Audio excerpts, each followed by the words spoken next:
Olá, pessoal do segundo ano. Estamos aí nessa quarentena interminável, nesse momento aí de se recolher, de ficar confinado em casa.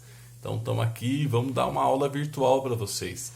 Vai ser uma aula bem rápida, porque eu não tenho muito tempo, senão eu não consigo fazer a transmissão do arquivo. Ainda estamos apanhando aqui das redes sociais, das estruturas, dos portais, das plataformas. Estamos ficando todo mundo doidinho com isso, mas com certeza a gente vai avançar e essa etapa dessa pandemia vai passar e a gente em breve retoma as nossas aulas presenciais, que é muito mais tranquilo, muito mais gostoso esse contato que a gente tem, professor e aluno.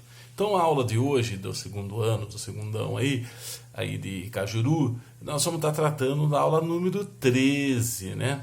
Que é uma aula que vai falar da estrutura etária no mundo. É um painel sobre a estrutura etária no mundo. Nós sabemos que a população da Terra aí já tem seus 7 bilhões de habitantes, e nessa aula a gente vai colocar mais alguns conceitos para conseguir compreender a questão demográfica mundial. Quando a gente vai estudar uma estrutura etária da população, o nome já diz, estrutura etária. Etária é faixa de idade. Então, normalmente, os estudos vão falar que é jovens quem tem 0 e 19 anos. É adulto quem tem entre 20 e 60 anos.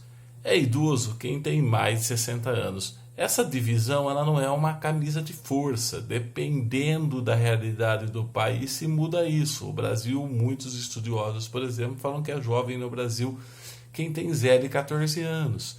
Né? Por quê? Porque no Brasil muita gente já entra no mercado de trabalho, já deixa os estudos e vai trabalhar já com 15, 16 anos. Na Europa, que tem uma expectativa de vida maior, no Japão, por exemplo, os estudos já falam em 65 anos o idoso.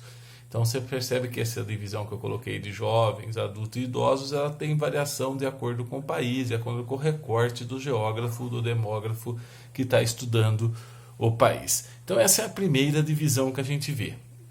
A outra divisão que nós vamos trabalhar é a divisão de gêneros, de homens e mulheres, né? A gente faz a separação da quantidade de homens e de mulheres de uma cidade, de um país e do mundo também.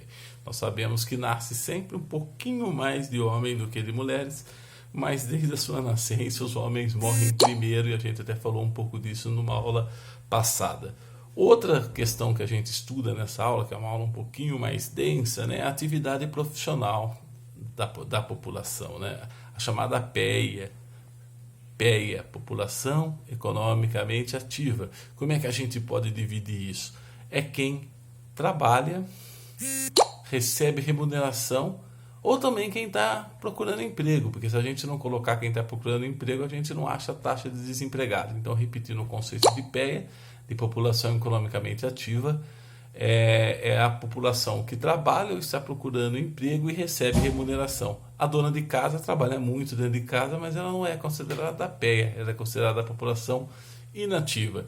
Então nós vamos, quando falamos de estrutura etária, vamos falar também de estrutura profissional. Então nós vamos estar falando das faixas etárias, dos gêneros e da PEA.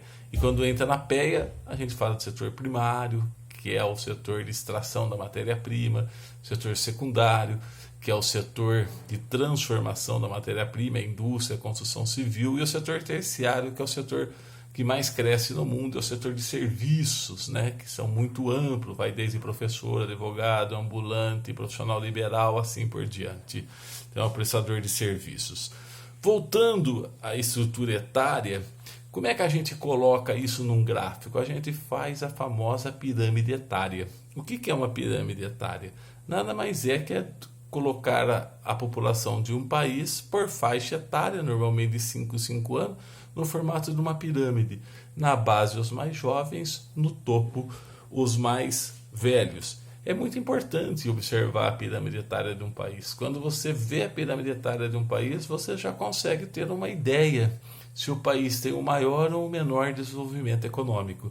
Por exemplo, os países do capitalismo central do primeiro mundo, normalmente eles apresentam uma pirâmide etária mais equilibrada e mais alta, mostrando que a expectativa de vida é maior. Um país subdesenvolvido industrializada, que já está quase com a sua transição demográfica sendo em fase de conclusão, a gente já percebe um estreitamento da base e o início do alongamento do ápice. E aí os países africanos, os países da América Central, os países que não são subdesenvolvidos, não industrializados, que são mais pobres, a gente percebe que eles têm ainda taxa alta de natalidade, de fecundidade, então uma base bem larga e um topo que se estreita muito em virtude da baixa expectativa de vida. Então preste atenção que ao analisar uma estrutura etária você faz ponte, conexões com aspectos econômicos e sociais. Então o formato da pirâmide no país já dá uma ideia de como é a vida, a economia desse país. Então nessa aula, como eu disse, eu teria que ser bem rápido. Podemos falar um pouco da população, mais um pouquinho da população economicamente ativa, lembrando que nas pirâmides que estão na página aí do material, esqueci de falar o número da página no material, né? A aula 13, ela começa na 366. A gente já vai ver de cara uma pirâmide aí que mostra que do lado esquerdo a gente coloca os homens, do lado direito as mulheres da pirâmide etária. Então vocês vão encontrar os 3 modelos de pirâmide etária. Nós vamos ter uns exercícios, como são exercícios abertos, eu não vou conseguir, nesse tempo de vídeo que já está chegando aí no teto dele, desenvolver com vocês. Peço para vocês fazerem a leitura da aula. Peço também para ler o livro teórico, o texto. Se tiver dúvida, vamos ver, dar um jeito de tentar tirar essas dúvidas. Espero que a gente saia desse momento rápido.